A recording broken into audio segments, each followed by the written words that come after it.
Olá pessoal, vamos falar hoje sobre a terceira parte do texto de Sandor Ferenczi, As Reflexões sobre o Trauma.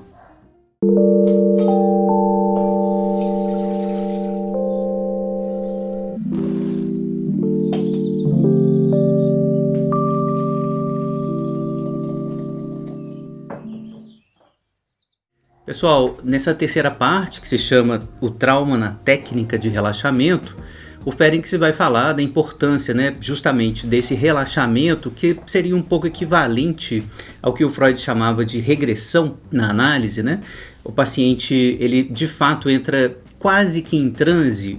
Essa palavra transe não aparece na obra do Freud, se não me engano, acho que ele nunca usou a palavra transe, mas vai aparecer aqui nos textos de Ferenczi com alguma frequência, a lógica do transe, Claro, sem mencionar, obviamente, o período hipnótico, da técnica do Freud, aí sim ele usava a palavra transe, mas depois, justamente porque abandona a hipnose, o transe meio que desaparece, Mas todo mundo que pratica a psicanálise sabe que os pacientes, em algumas sessões, dão uma regredida, quando estão interpretando ou tendo vivências emocionais muito intensas, um tipo de regressão quase que ao sono que pode ser caracterizado como transe. São sessões, na minha experiência pelo menos, muito raras, acontecem em algumas análises, e quando acontecem, vão trazer exatamente o que o Ferenczi está descrevendo aqui nessa terceira parte. Um relaxamento muito grande das defesas. Então, o relaxamento aqui não tem esse sentido, claro, gostoso, assim, do paciente estar tranquilo, dele estar bem, mas o relaxamento das defesas. Então, as defesas vão diminuir um pouco e esses conteúdos inconscientes, muitas vezes, inclusive, misturados com conteúdos somáticos, dores, dor de cabeça, uma sensação da pressão cair, algo que o paciente não consegue descrever muito bem, a ansiedade muito alta. Essas sensações, então, aparecem na cena analítica e é um momento importante para interpretar o que elas significam, tentar ligar essas sensações às experiências traumáticas sobre as quais o paciente tem falado ao longo da análise. A gente viu na segunda parte, como que o Ferenczi vai insistir nesses restos de significação, nesses restos de sensações abafadas, silenciadas, porque o adulto não foi lá e acolheu essas experiências emocionais por conta, claro, da violência do adulto. É muito provável que o Ferenczi esteja falando aqui de pacientes dificílimos, pacientes como Elisabeth Severn, que vai ser uma analisanda dele, que depois vai se tornar uma analista norte-americana super interessante, que vai escrever um livro, inclusive, falando um pouquinho dessas experiências muito traumáticas que, obviamente, foi tratado pelo Ferenczi. O livro dela se chama The Discovery of the Self, está disponível, vou deixar o link para compra aqui na descrição desse vídeo. Vale a pena dar uma olhada, conhecer a história da Elisabeth Severn, que foi uma paciente que foi abusada sexualmente pelo seu pai, o pai que administrava, sendo médico, anestesias muito fortes, anestésicos e calmantes muito fortes, de tal forma a fazê-la adormecer, e a partir disso abusava sexualmente da sua própria filha. Enfim, um caso tenebroso, trágico e terrível, que vai chegar nas mãos do Ferenczi, e vocês vão ver aqui no final da terceira parte, o Ferenczi inclusive vai falar da função órfica, sem mencioná-la, o nome, a função órfica, porque é o nome que a Severn vai dar exatamente a esse tipo de função que ele vai descrever mais tarde. Então, são casos dificílimos, casos trágicos, que vão trazer à tona a importância da técnica do relaxamento. A ideia de que as defesas precisam estar bem rebaixadas para que essas sensações voltem, para que finalmente elas possam ser traduzidas de maneira adequada, de tal maneira que esses ataques internos produzidos por elas cessem. Ferenczi, vocês lembram, na segunda parte, insistia na ideia de tato do analista, difícil de definir, o que é tato, o que é cuidado, ética do cuidado, como que o analista deve interpretar para que essas sensações possam ser revividas, reexperimentadas, mas sem retraumatizar o paciente, evidentemente. E aqui na terceira parte, ele insiste também em falar da posição do analista. A grande delicadeza, a flexibilidade do analista trazem à consciência, de certa forma, por efeito de contraste, inúmeros eventos penosos da infância.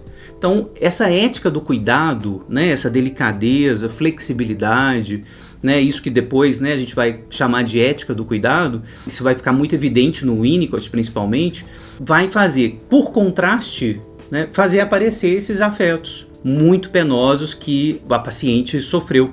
Então, de maneira geral, estar atento à posição do analista, aquilo que o analista produz também na cena analítica, para o Ferenczi é absolutamente indispensável. Durante essas análises, o Ferenczi vai insistir, os pacientes são arrebatados. Arrebatados é a palavra que ele usa, às vezes pela emoção, estados de dores violentas, de natureza psíquica ou corporal, até mesmo delírios e perdas de consciência mais ou menos profundas, como num coma, misturam-se ao trabalho de associação e construção puramente intelectual. Isso aqui o Ferenczi está dizendo na página 106, então, desse arrebatamento, do transe, enfim, de situações emocionais muito difíceis que dilaceram, né? Essa palavra, aliás, vai aparecer algumas vezes, vai dilacerar a consciência, o eu desses pacientes. Então, são análises mais difíceis de conduzir, porque a gente não está no campo propriamente da neurose, onde o recalcamento conseguiu fazer o trabalho de instituir duas instâncias em conflito estáveis. A gente está na clínica da clivagem, é muito diferente. Esses conteúdos inconscientes encravados, né, como Laplanche vai dizer mais tarde, esses conteúdos eles voltam quase que somaticamente, corporalmente e sem muita representação. Por isso, esses casos são mais difíceis de serem conduzidos analiticamente. Necessitam de mais cuidado, de mais tato, de mais sensibilidade, delicadeza, flexibilidade. É disso que o Ferenczi está dizendo. A compreensão desses afetos, na medida em que eles são revivenciados na própria análise, o Ferenczi vai chamar isso de convicção, né? O sujeito tem certeza do que viveu. Ele começa a ter essa certeza, ele começa a se integrar essas partes que estão muito dissociadas da sua própria história. É um processo de historicização, né, gente, que começa a aparecer nessas análises, né? Uma historicização que foi impedida, é sempre bom lembrar, que foi absolutamente proibida, porque de maneira geral, quem estava praticando os abusos eram pessoas da própria família, era o pai, era o padrasto, era o tio, né? De maneira geral, né, são pessoas do próprio ambiente familiar, por isso o impedimento quase que absoluto da historicização desses eventos, porque a mãe, a irmã, a avó, de maneira geral, vai fazer a grande cena do desmentido, dizendo que não aconteceu nada, era só uma brincadeira, você está exagerando, você que provocou, etc. Então essas cenas do desmentido impedem também a historicização. Trabalho da análise, a historicização exatamente desses eventos traumáticos para que o sujeito integre essas partes de si que estão clivadas. Esse é o trabalho. Em alguns momentos, essa convicção se dissipa. O trabalho da análise, claro, ele é cíclico, né? Vai haver esses momentos de grande insight, de integração, de convicção, né, do que aconteceu, e outras vezes, claro, pelo efeito do traumático, o paciente volta a se desintegrar, a perder a consciência, enfim, a ter um aspecto aqui que o Ferenczi vai descrever da seguinte forma: o paciente oscila, como antes, entre o sintoma em que sente todo o desprazer sem compreender nada e a reconstrução em estado vígil, durante o qual compreende tudo, mas nada sente. Aqui eu gostaria de grifar assim, muito fortemente essa parte aqui, o Ferenczi vai voltar a isso mais adiante. Na página 116, então, observem o que ele está dizendo.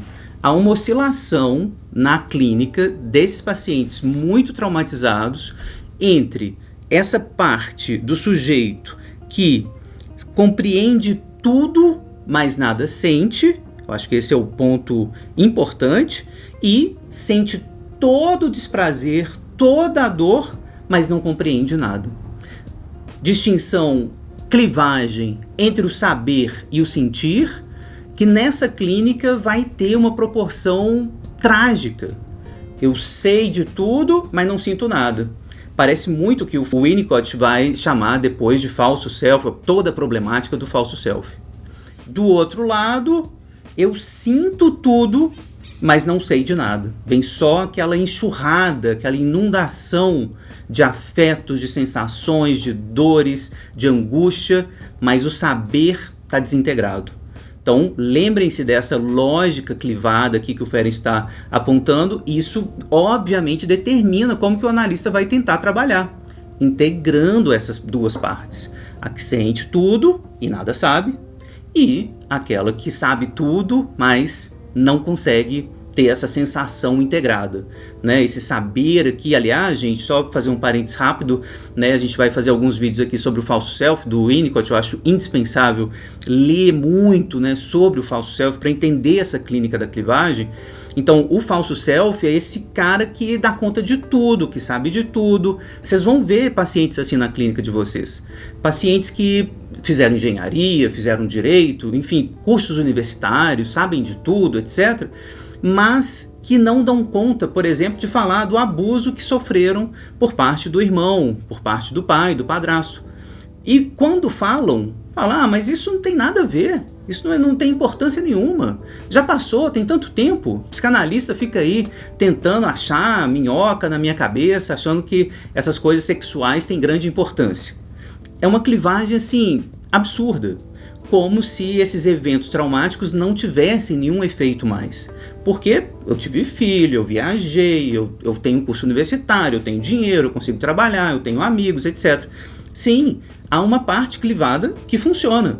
É isso que o Winnicott vai mostrar no falso self.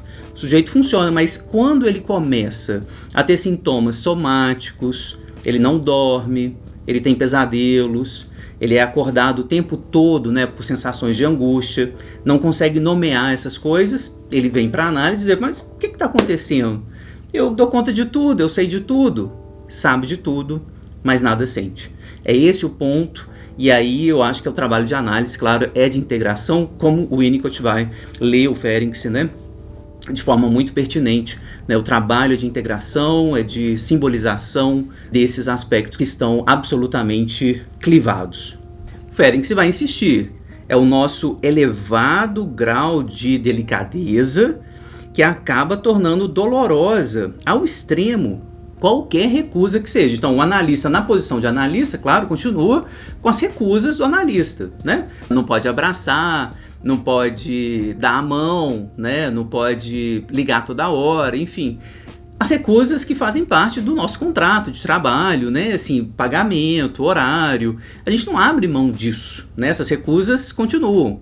E aí, mas o fato da gente ter que ser mais delicado, mais cuidadoso com esses pacientes, né, exigem também esse tipo de cuidado com esses cortes, né? Qualquer recusa desse tipo, a mudança de horário, as férias, etc., são sentidas assim como uma grande decepção, voltam com força total, levam o paciente de maneira geral de novo a esse aspecto, né, de agressividade que eles sofreram lá atrás. E aí esses pacientes vão reagir de maneira muito exacerbada, hiperbólica nesse contexto. Acaba num estado próximo de paralisia, que sente como se estivesse agonizante ou morto. Então pode ter assim experiências clínicas, né, de paciente assim morrendo, né, com crises de angústia muito fortes por conta, muitas vezes, de aspectos que eles percebem na própria análise. Trabalho do analista aqui, diz o Ferenczi, ainda na 116. Se a gente consegue relacionar novamente esse estado com os eventos traumáticos infantis, desviando-os de nós mesmos, pode acontecer que o paciente capte o momento em que, no tempo, saber e sentir tinham levado por intermédio dos mesmos sintomas, da raiva impotente a uma autodestruição, a uma dilaceração dos conteúdos psíquicos, em sentir inconsciente e em saber sem nada sentir. Portanto, ao mesmo processo que o Freud postula para o recalcamento. Alguns comentários sobre essa frase aqui, a começar por esse finalzinho, né? Os mesmos processos postulados por Freud para o recalcamento.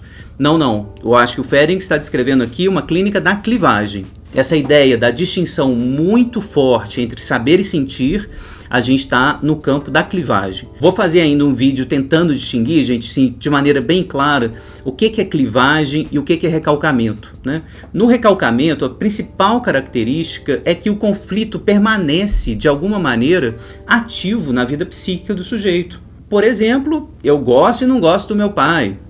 Eu quero e não quero uma experiência sexual específica, né? Eu gosto e não gosto dessa experiência. Essa ideia de estar consciente e partido num conflito entre as duas partes, um desejo e uma defesa, isso é a clínica do recalcamento. Na clínica da clivagem, é isso aqui que o Ferenc está descrevendo. O paciente dá claro sinal de que sabe de algumas coisas, mas não sente nada. Não aparece o conflito, aparece como eu falei para vocês agora há pouco. O que tem o abuso? Meu padrasto fez isso mesmo, mas não tem nada a ver não. Isso não causa mais nada em mim, né? E ao mesmo tempo, ele tem pesadelos terríveis, sensações incríveis do ponto de vista somático, cujo sentido ele não reconhece, ele não quer dar nenhum sentido, nenhum significado para aquele pesadelo. Pesadelo é bobagem, sonhei, mas não significa nada não. Eu quero uma técnica aí para sobreviver, para aprender a ser, né, empreendedor, etc. Entende? Então, na clínica da clivagem, o conflito ele não se estabelece. Ele não vem muito na clínica do paciente, né, que vai dizer, né, eu quero isso, mas eu queria aquilo, eu quis isso, mas fiquei culpado. A clínica da clivagem diminui o aparecimento do conflito no dia a dia do consultório. É esse o ponto, tá? Mas claro, tem mais detalhes que a gente poderia investigar em próximos vídeos. Queria grifar também na frase que eu acabei de ler, aí na 116, essas palavras, né? Da raiva impotente a uma autodestruição, uma dilaceração dos conteúdos psíquicos. Raiva impotente, importante grifar isso, a gente está falando de crianças diante de adultos, é o avô que vai abusar, é o padrasto que vai abusar, é o pai que vai abusar. Estou dando exemplos aqui de maneira geral de homens, né, gente, porque é a maior frequência mesmo, mas claro, as mães são abusivas, as avós, né, óbvio, as mulheres também abusam sexualmente também dos seus filhos, a gente tem muita pesquisa sobre isso, mas claro, na sociedade patriarcal e machista que a gente vive, o algoz de maneira geral, né, o criminoso de maneira geral é o homem, tá? Então, é muito próximo, né, da criança, a pessoa que está abusando é muito próxima da criança. E aí, raiva impotente é o que ela sente, um ódio que deve ser silenciado o mais rápido possível. Tanto é que não vai ter nem como testemunha depois, de maneira frequente também, né, por parte da mãe, das mulheres que participam da cena, um testemunho que diga, você sofreu mesmo algo terrível, não devia ter acontecido isso, vamos punir quem te machucou, etc., né?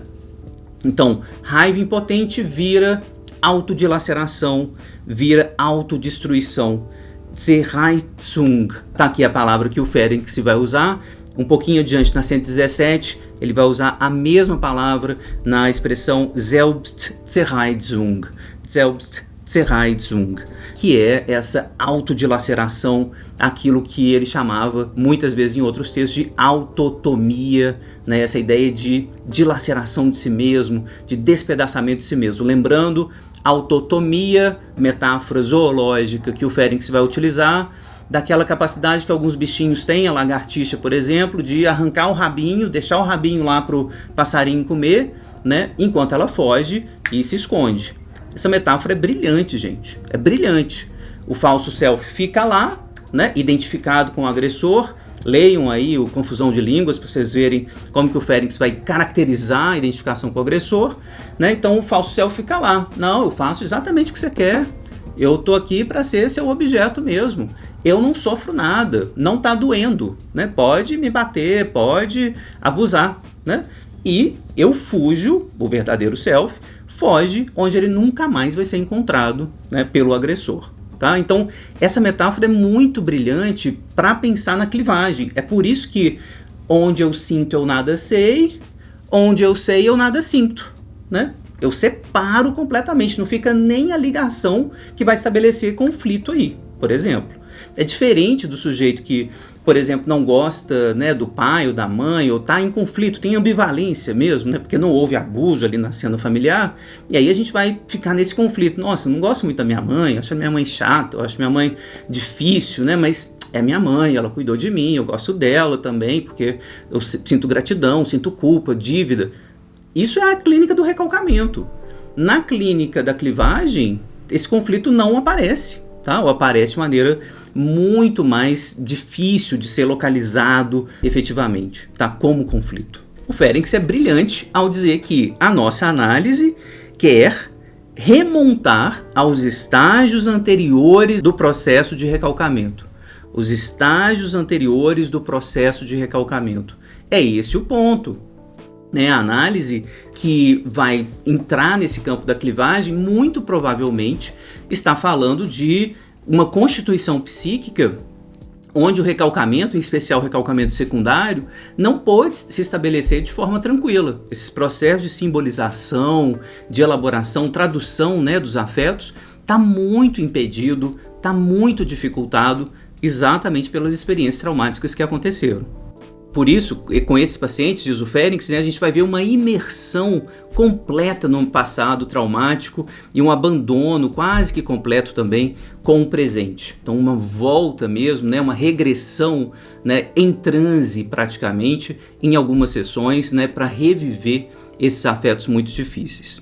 Pessoal, chegou o último parágrafo do texto, que é uma das coisas mais lindas e brilhantes e incríveis que vocês vão ler em psicanálise. Não diminui em nada aqui, né, o meu amor por esse texto. Assim, eu acho que é um texto tão importante pra gente, tão bonito, né, uma reflexão de alguém que está na clínica e acolhendo esses pacientes difíceis com tanto carinho e cuidado. A gente precisa ler esse último parágrafo assim, bem passo a passo, com muito cuidado. É a melhor parte do texto, então fiquem mais, não vão embora. E aliás, vocês estão aqui até agora, curtam, compartilhem, né, façam circular aí o canal. Estamos num projeto de extensão da Universidade Federal de Minas Gerais, uma universidade pública, aberta, gratuita e de todos nós. Então, se vocês gostam desse projeto, estão gostando das aulas, estão achando que tem qualidade suficiente para chegar aí em outros estados, outros países, né?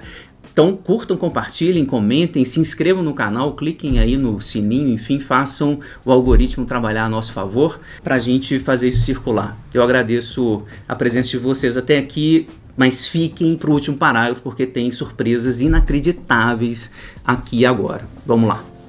Último parágrafo. Eu faço questão de ler bem passo a passo e aí vou comentando com vocês. Um fato surpreendente, mas, ao que parece, de valor geral, quando do processo de autodilaceração, Selbstzerreißung, é a brusca transformação da relação de objeto que se tornou impossível numa relação narcísica. E aí uma frase linda do Ferenczi, e aí eu volto para explicar. O homem abandonado pelos deuses escapa totalmente à realidade e cria para si um outro mundo no qual, liberto da gravidade terrestre, pode alcançar tudo o que quiser.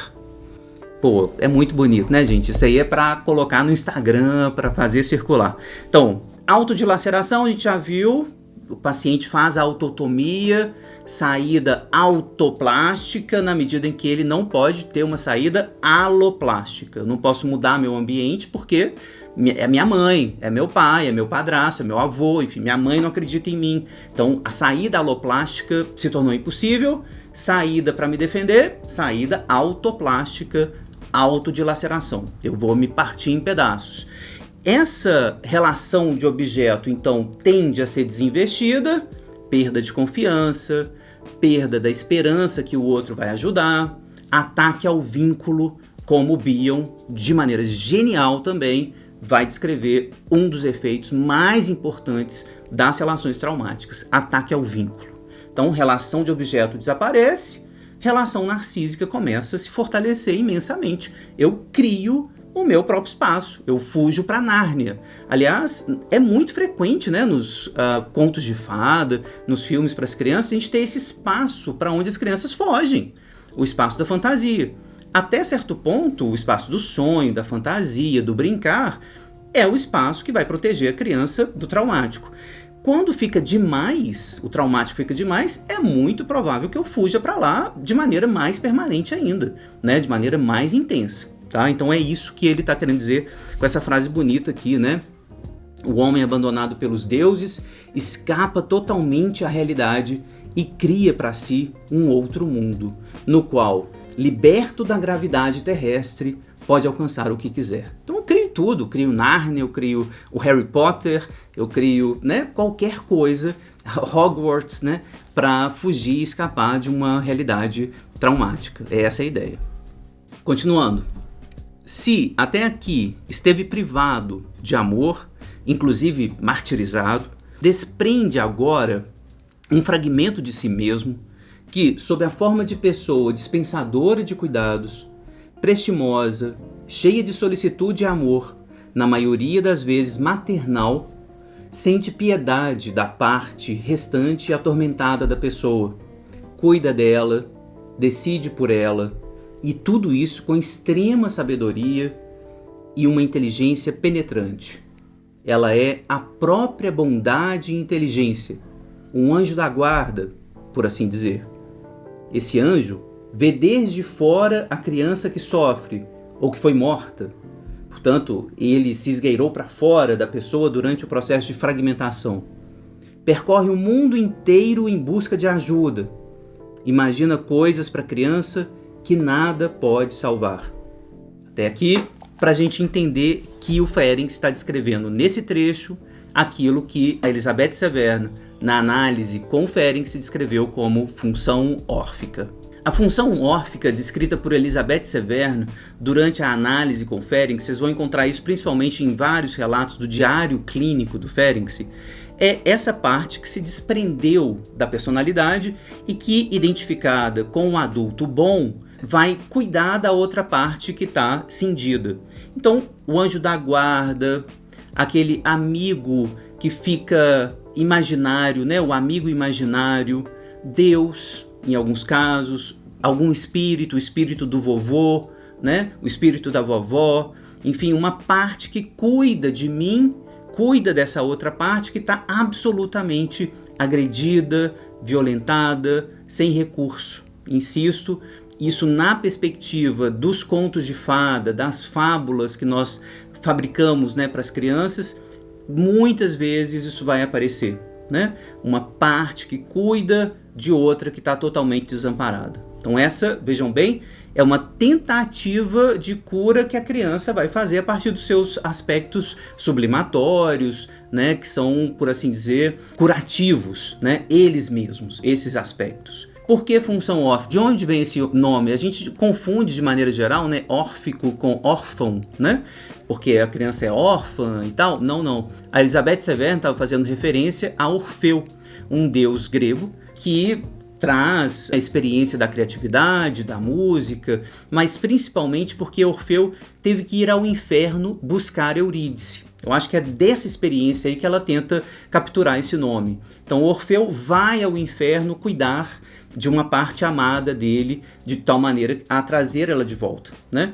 Eu não vou entrar aqui no mito especificamente, aliás, eu vou fazer um vídeo à parte só sobre a função órfica. Me digam aí se vocês querem ou não, coloquem aí no comentário se vocês querem saber mais sobre a função órfica e sobre essa análise incrível da Elizabeth Severno, né, com o Ferenc, que ela fala muito dessa noção, né, que o Ferenc adora também, né, essa função órfica. Enfim, é um Orfeu que vai lá no inferno, traz Eurídice de volta para cuidar dela, para tirá-la do inferno. Então, função órfica é essa parte que nós temos em nós mesmos, talvez todos nós tenhamos, né, um amigo imaginário, né, ou tenhamos tido em algum momento, né, um anjinho da guarda, ou nossa relação com Deus também passe um pouco por aí, né, uma parte nossa, idealizada, né, que consegue, de alguma maneira, nos salvar.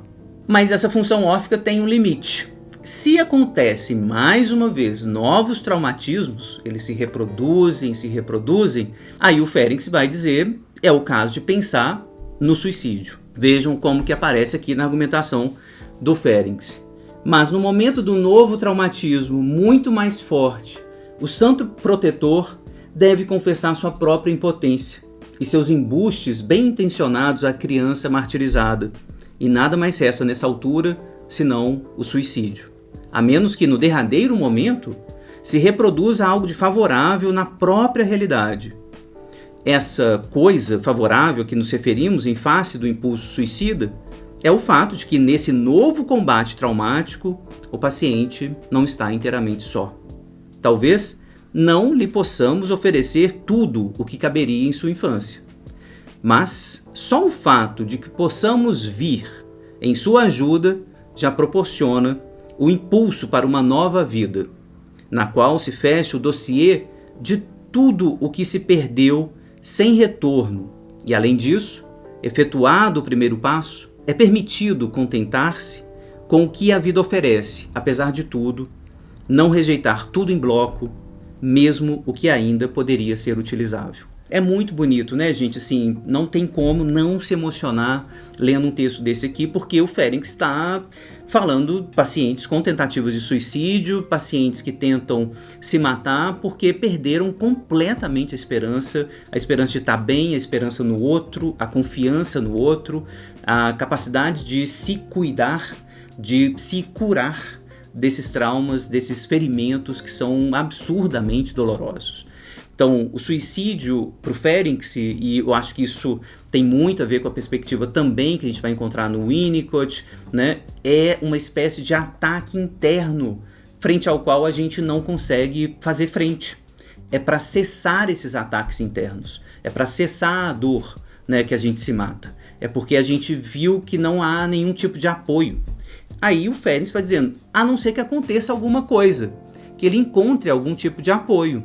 E aí é o analista que entra. E ele diz com toda a modéstia possível, talvez a gente não consiga oferecer mesmo muita coisa. Não vai mudar a realidade de verdade. A análise não tem esse poder mágico de mudar tudo, mas oferecer o básico, né? Oferecer aquilo que tem a ver com o cuidado, a capacidade tradutiva do traumático.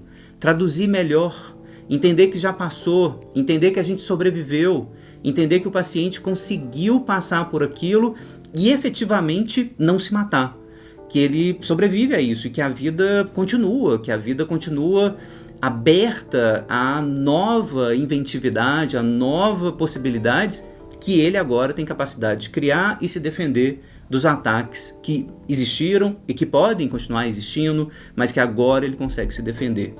Essa é a ideia. A vida pode ser aproveitada ainda. A vida tem uma parte utilizável. A vida ainda é cheia de possibilidades.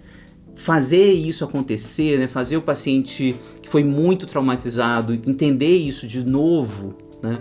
Isso é muito difícil. A gente está falando de análises muito longas, muito difíceis, né? De tentar recuperar a esperança de alguém que foi muitas e muitas vezes destruído por pessoas que eles deviam confiar, né? E que não fizeram trabalho, né? Os pais, as mães, os avós, enfim, a família de maneira geral destruiu a capacidade dessas pessoas de confiarem em si mesmas, de terem esperança de que a vida possa valer a pena. Então vocês vão ver muitas e muitas vezes pacientes deprimidos com esse tipo de expressão. A vida não vale a pena. E mesmo quando o falso self fez um bom trabalho. Tem emprego, tem dinheiro, construiu família, é inteligente, sabe tudo, mas nada sente. E quando sente a dor terrível e começa a compreender o que é efetivamente a origem dessa dor, eles simplesmente não conseguem seguir adiante. Por isso que a análise tem que ser muito cuidadosa. O Ferenczi está insistindo nesse texto com relação ao tato, a flexibilidade, a sensibilidade, a delicadeza do analista, exatamente por conta disso. Quando o paciente começa a descobrir o tamanho dessa dor, o que isso significa de fato, a destruição da esperança, a destruição da confiança, o fato deles não terem tido um ambiente suficientemente bom, o fato deles terem perdido isso, o ressentimento, a humilhação pelos quais eles passaram para elaborar isso tudo e ficar de bem com isso e entender e perdoar de alguma forma o que aconteceu e continuar a vida na sua potência vital adiante. Esse trabalho é muito, muito difícil. É possível. Textos como esse estão ensinando a gente a fazer. Então a esperança clínica aqui é fazer com que o analista ocupe o lugar um pouquinho dessa função órfica. Cuidar um pouco, tentar entender que passou, o colapso aconteceu, você sobreviveu, vamos tentar. Dá para confiar, dá para estabelecer nova rede, dá para estabelecer novos caminhos de vida, de criatividade, de simbolização, entendendo que o outro pode ser perverso mesmo, foi perverso, foi violento, mas é preciso deixar para lá. É preciso situar essa situação do passado no passado.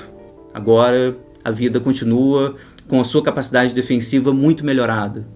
A gente lamenta pelo que ocorreu, mas a vida tem que continuar. Enfim, eu acho que aqui a gente está tendo uma discussão seríssima do ponto de vista ético, né, da psicanálise, mais uma vez, claro, a psicanálise apostando na vida como algo que deve ser mantido apesar de todas essas dores. Então, claro, isso abre uma discussão enorme para a gente sobre o suicídio, não vou entrar nesse debate, mas mais um vídeo, né, interessante para a gente pensar junto, né? Quando que e como, né, a gente vai conversar sobre o suicídio na clínica, mas isso é um tema muito complexo para ser abordado agora no final do vídeo. Então era isso, gente, assim, 3 partes, né? Tentei dividir bem o texto, porque vocês estão vendo, dá pra gente esmiuçar muito as ideias do Ferenczi. É um autor brilhante, se vocês não conhecem, leiam a obra dele. Deixei o link nos vídeos, né, para vocês comprarem as obras completas que estão editadas pela Martins Fontes aqui no Brasil. São 4 volumes, o Reflexões sobre o Trauma está no 4º volume, tá? Então, se me acompanharam até aqui no final, muito obrigado. Se inscrevam aí no canal, isso ajuda muito, né? Super like também, super bem-vindo. Qualquer apoio é bem-vindo. Assinem aí em qualquer categoria do seminário clínico, do apoio ao canal, enfim, façam sua assinatura, façam sua inscrição ou só comentem, deem um joinha, isso muda aqui completamente o algoritmo, tá bom? Muito obrigado e até a próxima.